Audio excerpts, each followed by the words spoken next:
So, let's see. Anong meron pagdating sa mga kaibigan ninyo, mga water signs natin? So, meron dito, no, the world.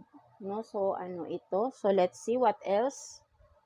So, the world in reverse and Four of Cups in reverse. No? So, meron dito, no, for some of you, mga water signs natin, no, meron kayong kaibigan dito na nalulungkot, I guess, no, with the world in reverse, no. Parang gustong ka lang makita ng kaibigan mo na ito.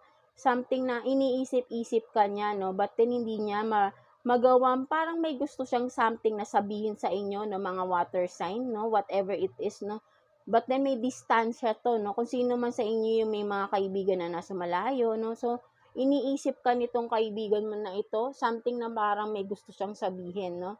Mga water signs natin, no? And maybe in the near future, in a few days, no? Pwedeng mag-express to or sabihin kung ano man itong may gusto siyang sabihin, eh, no? Something like that, no? Mga water signs. So, kayo lang din nakakaalam nito, no?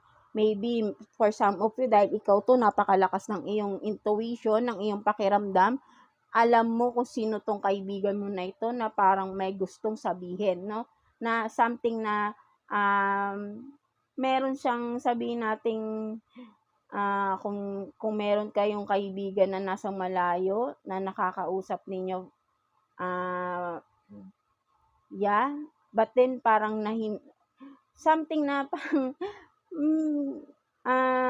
bigla na lang kasi parang nawala yung communication, right? No, nagkaroon ng distansya, no?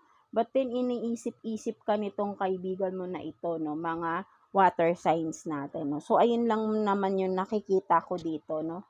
Mga water signs. So, yeah, tingnan naman natin, no? Regarding sa inyong love situation, no? So, kuha tayo ng mga energy ninyo, no? Mga water signs natin, right? No? So, let's see anong meron pagdating, tingnan muna natin ang inyong career situation, right, ng mga water signs. So, kuha tayo ng 2 cards here for you, water signs.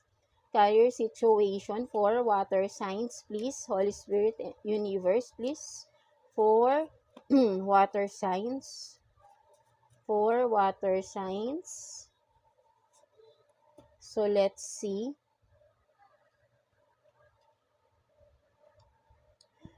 Parang katulad rin kay earth sign, no, stepping to the unknown, no. So for some of you, no, may mga magsisimula ng bagong career, no.